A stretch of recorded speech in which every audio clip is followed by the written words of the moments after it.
All right, let's take a moment and talk about your staffing. Now, something we want to make sure that you remember is this.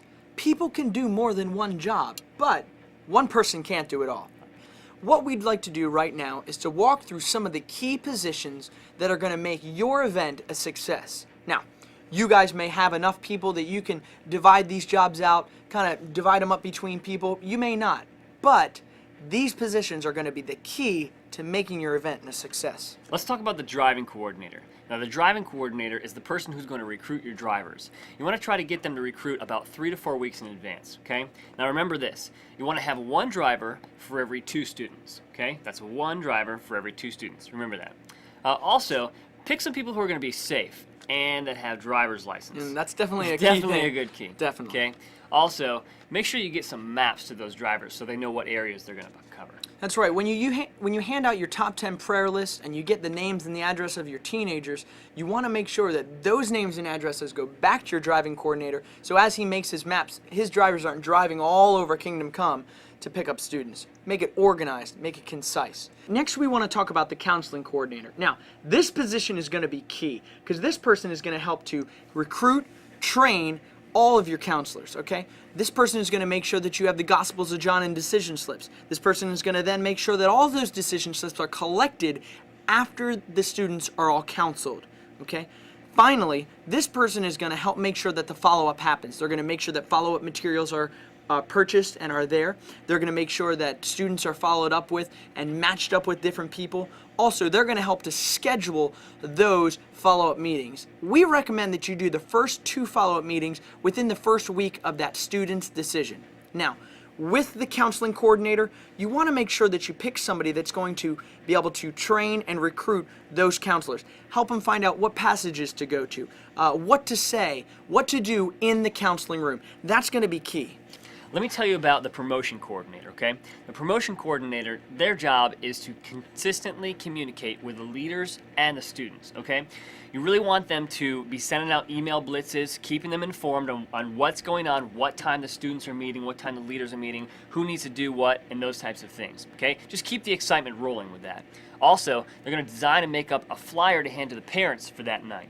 Now also, you want to make up a storm tracker, we call a storm tracker. You can get some ideas off of the website, but essentially the storm tracker just needs to have some key information that you can contact those students afterwards. Storm tracker is something that's going to be filled out by everyone that comes that night. Name, address, email address, instant message, sign-on name, blog sites, all that cool stuff. Make it exciting, make it fun. Again, more information and ideas on the website if you want to go ahead and download that and make it your own. Now, September and October is National Storm Month. That comes right before the Word of Life Super Bowl.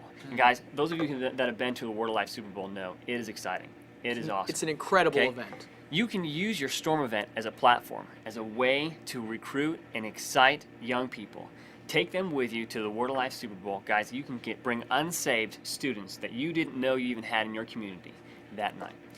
Lastly, after the storm event is over, you might want to just send a couple of emails out and some things on the next few big events that's going on, Super Bowl being one of those. That's right. Next, we want to talk about the announcements coordinator. Now, this person is going to help generate excitement within your group. They're going to do any announcements, any skits, maybe design a couple skits, get the teenagers involved in doing their skits, but also maybe even doing a couple announcements in front of the church. You want to get the word out, hey, a storm's coming.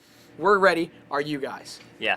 Also, you want to make sure that night there's games going on, okay? When the students arrive, there needs to be some fun and excitement happening when they get there. So you want to make sure you have all your props, your games, your ideas, your icebreakers ready to go. That's right. You don't want to throw that stuff together at the last minute. No. The more you're prepared, the better off it's going to be. And that's where the game coordinator really comes in key. That's right. Now, next we want to talk about the food coordinator. Now, this person is going to make sure that they put together the draw, the excitement factor. What are your students going to come up and rush the door and say, hey, how'd you like to help us eat 50 pounds of ice cream? 50 pounds of ice cream. Hey, 50 pounds of ice cream. Sounds now, exciting. I don't know what you're going to do. You may do 50 pounds of ice cream. You might do 50 pizzas. You might do 50-pound pizzas. I don't know, okay? But whatever you do, this person is going to help get that together. Now, they might do other food as far as, you know, during your orientation or any finger food that night that you want to have at your event. But the key to their position is getting that draw, getting those 50 pounds of ice cream, getting that 80-foot long ice cream sundae that the kids are just going to all run and eat at. I want to talk to you about the worship coordinator, okay? This person's job is to make sure that you have all the musical type stuff nailed down. For instance, as the students are coming in that night, you want to have some background music going. Make sure that it's exciting and that it's thumping, and the people know that there is something happening that night. Also, as you go throughout the night, make sure that you do have a couple of songs laid out that the kids are going to be excited and get into. You know, right off the bat, something with motions maybe. And as you move in towards the night, closer to the gospel message, choose a few things, songs that are going to be a little quieter, you know, kind of calm their hearts and set the mood and set the tone. Also, you want to make sure that that person covers and takes care of all those techie type things. For instance, the PowerPoint and all the audio and visual type things, the soundboard, you know, praise the demons out of the soundboard. That's important. You know That what I'm definitely saying? is important. Okay, so make sure that all those things are covered by the worship person. Now, Aaron, I know this is a lot of stuff we've covered. I know we've gone over the jobs, and some of you may be sitting there and thinking, man, where are we going to get the people to do these positions? But, Aaron, what we've done is we've just done a brief walkthrough. We haven't given you all the information. What we want you to do now is to make sure that you go back and read the manual. Wait okay? a minute.